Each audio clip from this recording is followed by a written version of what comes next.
It's another story that I found a couple years ago. I came across this one and I thought it was strange, to say the least. I don't know if it's scary per se, but it is strange and creepy. So sit back, relax. I hope you guys are having a good day, night, evening, whenever you are watching this video. Let's get started with the reading. So I have my tablet right here, propped up in my chair. So I'm gonna be looking off to the side right here. So get comfortable. I don't know how long it's gonna take, but get comfortable. My rich American family. I am a part of a rich American family in a rich American suburb full of rich American people. Life is hell.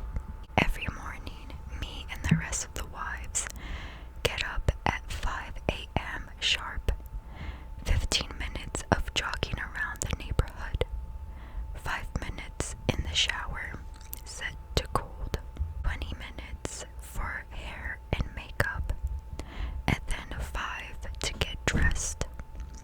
If we've managed that in time, meaning no later than 5:45 a.m., we might be allowed solid food with our coffee.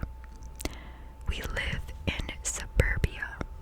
It's white, wealthy, and contained. We aren't allowed to leave. My family are the Rogers, the husband, the boy, and the girl. Clean, cook, and tidy. Pack lunches. Wave goodbye to boy, girl, and husband. Water the plants. Change the beds. Clean and tidy. Wave hello to the children and husband. Cook, clean, and tidy. Pray, go to bed. Sometimes my husband will gesture for me to get on my back so he can fuck me. Communicating with on your back. Get on your back. Yes. Just like that. God, yes, God.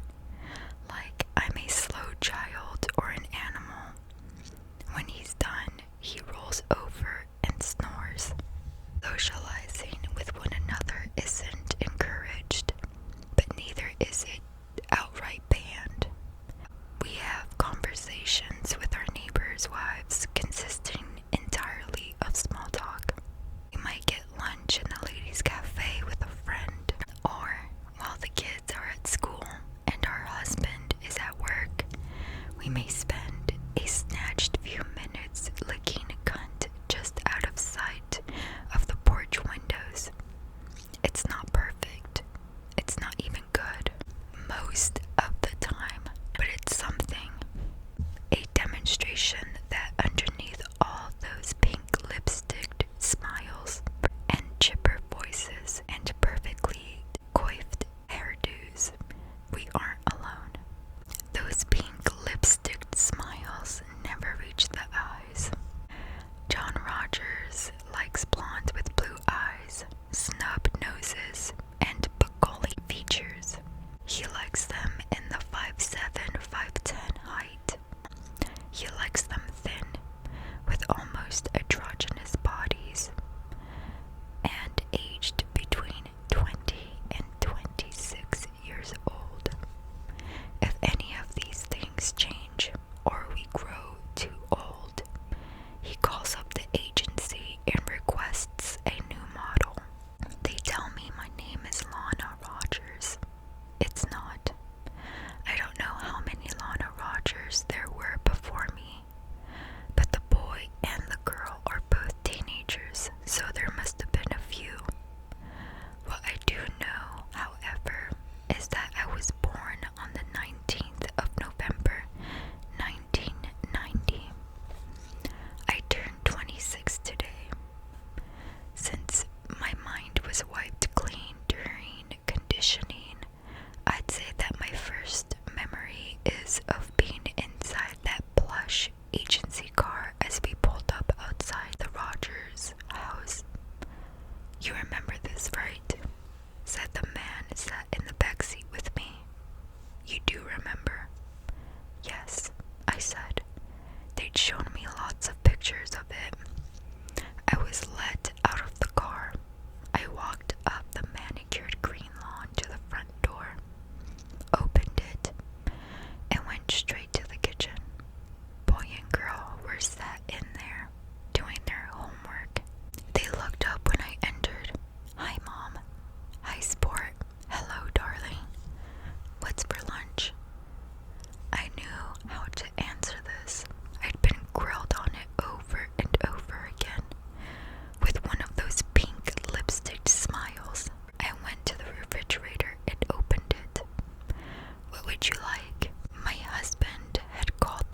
was red as sin. I really don't know if I had the capacity to want a woman before I became a wife, but after a few days of tentative courtship, though, when Janet hopped the fence, cupped my jaw, and stood on her tippy toes to kiss me, I found myself kissing her right back. Life became brighter after that. My goodbyes to the Rogers in the morning became just a touch more enthusiastic because I knew that once they were gone, I'd be able to go out into the garden and be with Janet until they came home. We talked a lot. We'd be there, hidden from sight by bushes and shrubs, and we'd hold each other and speak and cry. We'd kiss the tears off of each other's faces. Sometimes we'd make love. It was a way to forget and to feel not alone. Lana and Janet against suburbia. Years ticked by. Time. We fell in love. "Hey," she said once, "I really like you." I laughed and looked down at the vaguely compromising position we were in. "I can tell." She reached forward to brush a lock of hair out of my face with her thumb.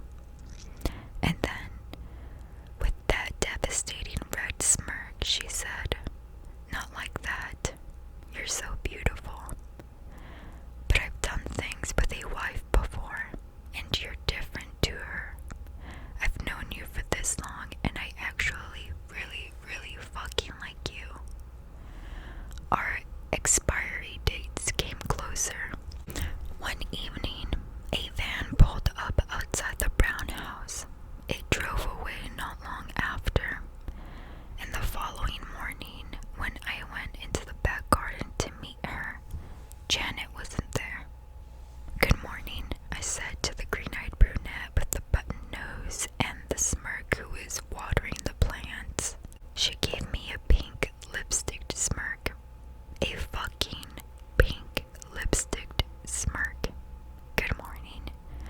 Janet had been replaced. She was gone. She was gone. She was gone. And I was never going to see her again. Stood there in that moment. I could have fallen to my knees and retched up the coffee I'd had for breakfast. But that wouldn't do. So I picked up the watering can, and I forced myself to say, "How are you this morning?" That evening, it occurred to me that I was more than halfway done as the Rogers' wife and mother. I was 23 years old. Slowly but surely, I was becoming old news. Sour milk, dead meat. John Rogers, whom had once left me sore with the urgency of his fucking, was beginning to grow tired of me. I burned dinner that night for the first time in history. John got to his feet, slammed me face first into the dining table, and screamed himself hoarse as the boy and girl sat and watched.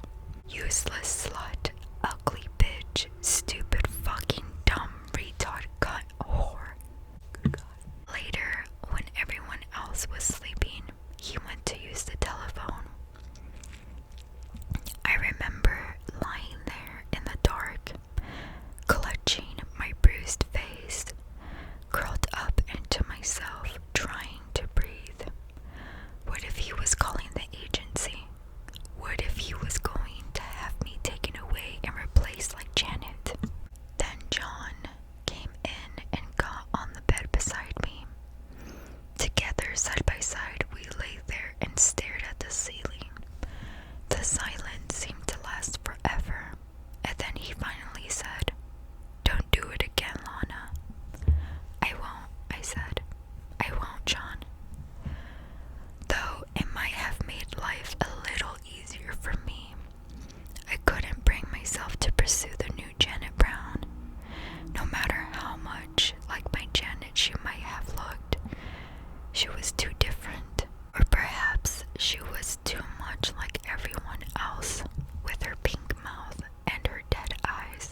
She was practically an Amazon.